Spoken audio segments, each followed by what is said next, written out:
Welcome to episode 65 of Insects for Fun, the weekly podcast on all things arthropod with a focus on insects, hosted by me, a master in entomology. Today, I'm very excited to talk about something many of us commonly refer to as sea monkeys, and you can thank the Patreon members for choosing this week's topic. Let's first go into the history of sea monkeys, because it's pretty interesting.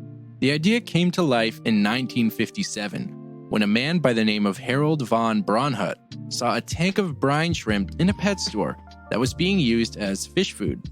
Keep in mind that at the time, ant farms were becoming a pretty big thing, and Harold, being the savvy man that he was, thought he could make a profit off rebranding brine shrimp as an easy and entertaining pet for kids and families. The only problem was how to preserve them indefinitely, so he could sell them without loss of life. Fortunately, part of that equation naturally happens with brine shrimp. You see, brine shrimp, unlike other shrimp, enter a state called cryptobiosis, which is an extreme form of hibernation where they literally just cease biological functions and essentially become seeds. This happens with their eggs, and it's only when conditions are unfit for survival. But in nature, these eggs can't remain in between life and death like this for more than 2 years. So Harold had to work with a team of scientists to create a brine shrimp capable of remaining in cryptobiosis indefinitely. The base species for his creation are a brine shrimp species called Artemia salina, which can be found in salt marshes, salt lakes, and temporary pockets of water in the Mediterranean region, Anatolia, and northern Africa. If you're like me and didn't know what Anatolia was, it's the westernmost section of Asia and an extension of Turkey. Anyway, similar to how Mewtwo was created in Pokemon by Giovanni, Harold is the mad scientist behind the creation of an artificial brine shrimp species called Artemia nyos, or I like to call it Neos. These brine shrimp live longer and are larger than their origin species, which makes them perfect for raising as pets. They were initially marketed as instant life, but then later got shifted to sea monkeys due to their long tails and need for salty water. Ads were placed in comic books with illustrations from Joe Orlando, who you might know from Mad and DC Comics, and now many of us know their iconic humanoid illustrations, which don't resemble the actual product at all. But what the heck is a brine shrimp anyway? And are they actually shrimp? Brine shrimp are crustaceans belonging to the family Artemidae, which belong to the fairy shrimp order Anostraca. They're known as fairy shrimp due to their small size and dainty appearance from afar. If you actually get a close look at these, they look more like swimming house centipedes with tails. Also, it should be noted that these shrimp are not closely related to the shrimp we know and love as food, and are more like triopes or water fleas. We will 100% be covering those at a later date, by the way. Now, these shrimp have 3 body segments just like insects, and an average length of just over 1 centimeter. But the lab-created Artemia neos can reach up to 1.9 centimeters in length. The compound eyes are on stalks, and they have around 20 legs on their thorax, 10 on each side. Their abdomen forms the long tail, which again coined their name sea monkeys. What's interesting about these creatures is that they have gills on their feet, which are used to push out excess salt, water, and CO2. They also have special pumps on their neck, which are used specifically for controlling salt content within the body. Basically, if the water is too salty, then they have 2 methods of removing the salt.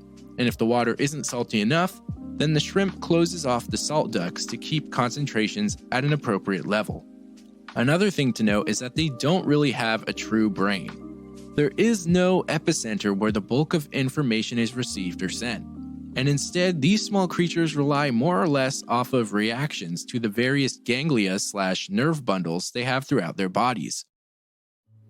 Brine shrimp can be found in brine pools worldwide, as well as other salty bodies of water. Also, brine is just another word for salt water. For example, you can call water from the ocean brine, but it can be much saltier than that. Actually, in the United States, there is a salt lake called the Great Salt Lake in Utah, which has far more salt in it than ocean water. and it is one of the largest bodies of landlocked saltwater not connected to any ocean. It's actually the largest salt lake in the Western Hemisphere, and is home to millions and millions of brine shrimp. In fact, nothing larger than a brine shrimp lives in the lake, making them the top predator. This is again because the lake is far saltier than ocean water, preventing anything but microorganisms from surviving. And if you swim in it, you feel like you're floating, or so I've read. The brine shrimp that live in this lake are native to the United States and are called Artemia franciscana. But how did these shrimp even get into the lake to begin with? Scientists found evidence which supports that the brine shrimp have been living in that area for over 600,000 years, and they probably entered the lake by having their eggs hitch a ride on migratory birds. It's currently believed that brine shrimp came into the world around 5 million years ago, during the late Miocene period, which is basically the future of the past. The Earth looked similar to how it is today, and mammals and birds were well established. They are also believed to have come from an ancestor in the Mediterranean due to that area containing the right level of salts for survival, along with the current diversity of Artemia compared to the lack elsewhere in the world. Now, when it comes to the life cycle of these creatures, they all start out as eggs, but the eggs are often referred to as cysts and can remain dormant for long periods of time if the conditions aren't favorable, which I mentioned earlier in the episode. Otherwise, the eggs hatch within 24 hours, which is exactly why Harold initially coined them instant life. The optimal conditions for brine shrimp aside from lots of salt would be temperatures ranging from 20 to 25 C or 68 to 79 Fahrenheit, and as a result in wintertime, colder climate living brine shrimp die and their eggs overwinter. The eggs can actually withstand freezing temperatures down to minus 310 Fahrenheit or minus 190 Celsius. And few can even withstand boiling temperatures for up to an hour or two.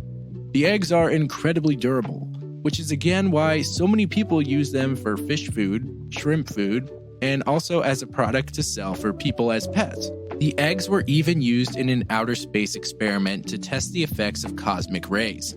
And sure enough, the cosmic rays did not kill all the sea monkey eggs, and many were still hatched successfully upon their return to Earth from the Apollo 16 trip in 1972. Sea monkeys went to space again in 1991 on the Atlantis and were hatched, becoming one of the first animals we know to be born in space. Male and female brine shrimp have slightly different appearances, and this is because males have modified second antennae that form large claspers, which they use to hold a female when mating. There is one species which can create clones of itself through parthenogenesis, and the species is literally called Artemia parthenogenetica, and this one can be found in Europe, Asia, and Africa. At this point, you've probably thought about whether to get some sea monkeys for yourself, or try your hand at raising another kind of fairy shrimp. They really are quite easy to care for, and they'll eat a lot of things outside of the food packets they come with. They'll actually feed on almost anything, as long as it's small enough. But people tend to use powdered brewer's yeast, powdered spirulina algae, soybean powder, wheat flour. I've even read that people use egg yolk. But if you want to get something more kosher, you can pick up microalgae from the pet store. It's recommended to only feed the shrimp as much as they can take, which probably isn't much, to be honest. The directions that come with the sea monkeys say to only feed them 1 spoonful of the small plastic spoon they give you once a week. If the water gets cloudy, then you're feeding them too much. Also, sea monkeys/brine shrimp will repopulate themselves, and theoretically you can have a colony lasting for a very long time, especially given the longevity of the lab-created sea monkeys. You will inevitably run into the issue of having to refill water, and it's suggested to just top off the container with dechlorinated water, since the salt isn't going to go anywhere. But if you need to do a water change, then you gotta make sure you have the right salinity/salt ratio. Some say to just add water with the correct level of aquarium salt mixed in. Of course, if you end up having other fairy shrimp as pets and not brine ones, then you can avoid all the salt together. Actually, many people online exclusively refer to freshwater Artemia as fairy shrimp, stating that they are different from brine shrimp, and you can purchase eggs of these too. That's it for today's episode. I hope you've enjoyed it as always, and please make sure to rate and review the podcast if you can. It really goes a long way and just lets me know how I'm doing. If you have something you want to hear about, you can email me or send me a message on Instagram. The email is insectsfordummies@gmail.com, and the IG is insects4fun. I'll have both of those in the episode description. If you'd like to further support the show, check out the Patreon. There's monthly bonus episodes and vlogs available, as well as polls. Thanks again for listening, and you'll hear from me again next week.